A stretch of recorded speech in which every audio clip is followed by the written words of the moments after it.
and it is the time when the Uganda Bureau of Statistics goes around collecting data on the population. And this information is very critical for government in planning, resource allocation, infrastructure, planning, and also service delivery. Now, we need to go down and look at the credibility of this data and its impact in informing the policy decisions that are made by government. And to do exactly that, I've been joined by Ronald Ochen. And Ronald Ochen is an economist, but he is also a strategist in public finance and macroeconomic research, as well as policy at CSBAG. And CSBAG is in short for Center for Civil Society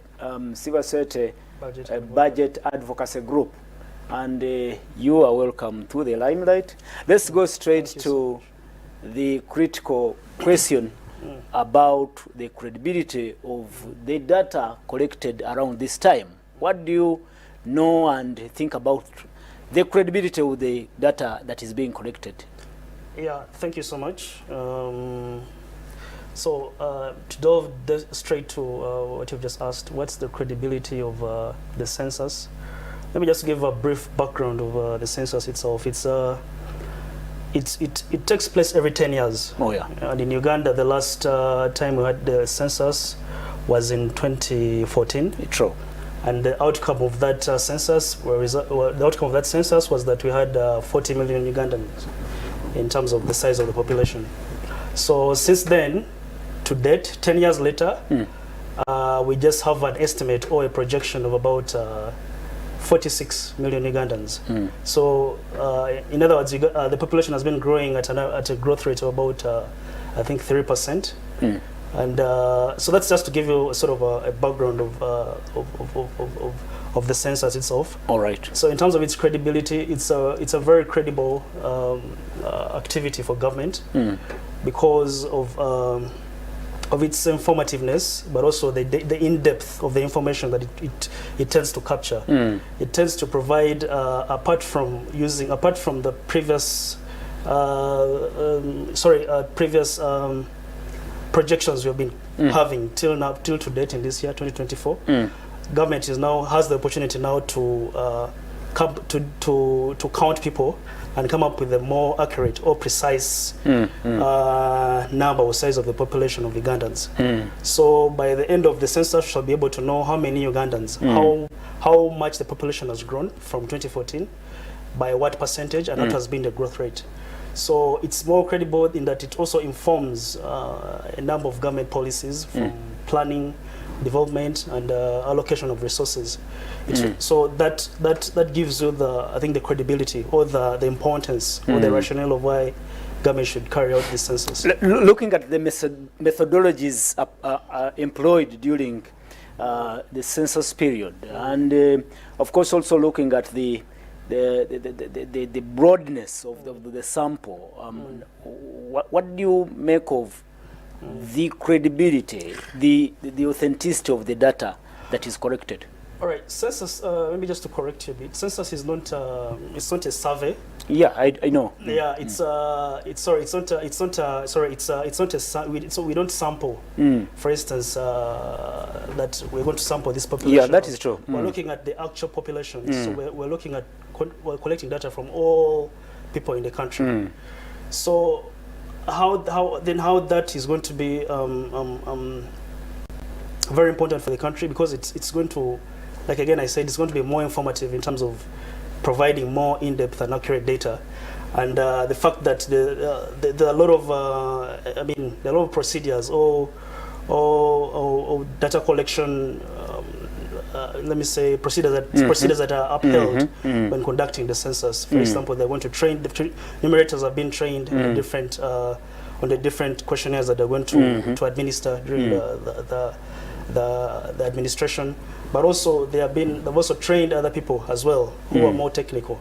And after that, the data will again they will have a statistical approach of how they're going to analyze the data and make it more precise, so that we don't have any sort of room for errors or anything. Exactly. So that gives it the credibility, but also it passes the assumption of the scientific assumptions for the census. Okay. Yeah. It is the first time Uganda is employing technology in collecting data during the census period, and looking at how the enumerators have been oriented and trained on how to capture this data, looking at the questionnaire, do you also think the information, the data collected will be credible and precise?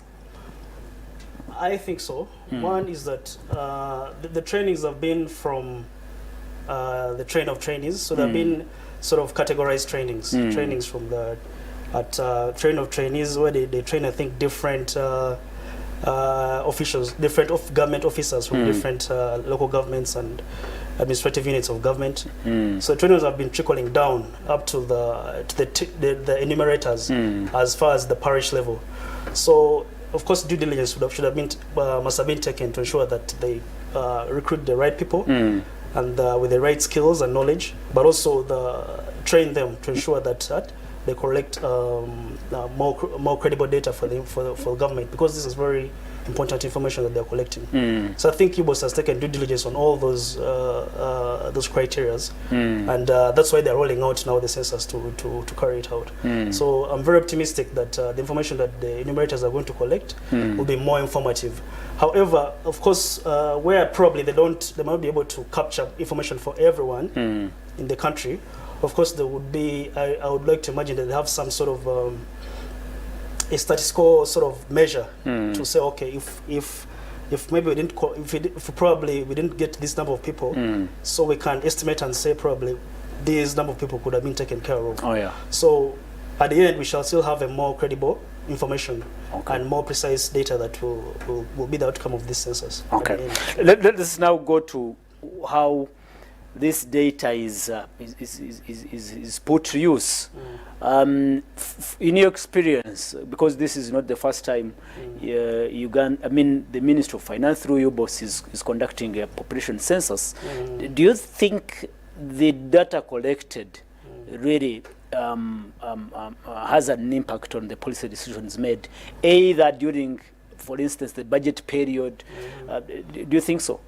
Of course, yeah, I think so, and I'm more confident in that, because one, you said you can't develop policies or even allocate resources. Let me bring it at a micro level as far as a household. Because for you to come up with your budget according to the size of your family. So that's also the metrics that government intends to do. This census is very, very important, that it is coming at a point in time, one, that we're having NDP4. So that's going to be very, very informative for NDP4 going forward. That they will have now more accurate and precise information as opposed to what they have been having. Like they've been having projections from since NDP's National Development Plan. The National Development Plan. So they'll have now more credible information of how many Ugandans are there in terms of the different stratas, like by gender, how many by region, by district, how many are poor, how many are, for example, at household level, how many does each household have, what are the income inequality gaps that are being observed in the country. So that tells you that the essence of the census, but also the credibility of the data that is going to come out, and how government is treating this as something very serious, because it's going to inform their planning processes going forward, but also the policies that they're going to design now, of course, will now be more informed by the information that will be collected, but also the allocation of resources. Because now government will know, for example, this financial year I have to allocate resources to this sector, for example, because my understanding is that this sector probably has been lacking in terms of maybe financing or allocation of resources to this sector. But also it will also inform the macro objective of government, because government will be able to know how many of the Ugandans are contributing to the growth of the economy. Looking at a sectoral level, for example, we'll know how many people in the agricultural sector, in the rural areas, how many are in the services sector, how many how many are employed, how many unemployed, how many are in the informal sector. So you see the importance of this activity. So that tells you the rationale, but also the credibility that we've been talking about for this census period, informing government projects, planning, policies, and allocation of resources. Yes. Well, there is a difference between the ideal and the real or the reality. Yes. You as an expert, have you, or do you see correlation in the statistical data that UBOS and other departments collect for use during planning, and the outcomes, the implementation strategies, for instance, in government programs like Myoga, like and those governmental programs? Do you see a correlation between those two? I mean, from your experience, not from what it must be the ideal, but what exactly happens. What is the practical side? Let's give a very good example of the parish development model. So the government estimated that we have about 39 poor people who should access outside the money economy. Yes, who should access the funds. Okay, but now, luckily, government is now going to have the actual information of what percentage of those people are poor actually, and how many are they? Are they really 39, or it's more than 39? Is the other 61 actually 61, or it is less, or it is more? So that is going to be more informative on that. So this census is going to provide more credible information for that program, the parish development model, but also other programs that government is implementing, because government will now use that information to target clearly to target its programs to the citizens of the country. But also, maybe to get back to your question again, whether I see a disconnect or something between the reality, what the reality is. I think the issue then comes to the implementation. Yes, maybe probably government has been budgeting or allocating resources using the estimates, which are okay, which are right estimates actually. They are more precise if you did the metrics and measured it. But maybe the issue why we see probably a variation or a disconnect between the information and the outcomes of government programs, probably it's an issue of implementation. Maybe are they implementing the projects right, or the programs right? Are the finances actually going to the people, so that we see the dividends of those finances in the outcomes of the lives of the people? So that's other issues maybe we could question. But the most important thing is that when they are designing these programs, of course they use the estimates that UBOS has been providing to develop those policies and programs that they've been generating. But now, luckily, we're going to have more accurate information telling us how many people should actually access PDM, and whether we should revisit PDM and say, okay, we need to increase the allocation of PDM because this is the number of people that actually are poor, or this is the number of people that actually are not poor. So it's going to really, for me, I'm very excited, I'm very optimistic about the census and in the data itself, because as practitioners, for us, we speak data, and data is evidence. If you don't have data, you can't really plan, you can't make good policies or decisions without the data itself. It is always after 10 years that we go again to have the census. Do you think that's a good time, or possibly this time period should be shortened to 5 years anyway? What do you think? I don't. I think it's a scientific requirement that the census is carried after every 10 years. It's not just that government's making that the census should be carried out every 5 years or 7 years. It's carried out every 10 years because it's envisaged that by that time, government will have, I think, we will be able to get more credible information or data after a long span of time, as opposed to the demographies would have changed. Yes, we will learn to know that, like the structure. For example, when a child is born, the child looks different. After probably 10 years, we'll see the child looks again different.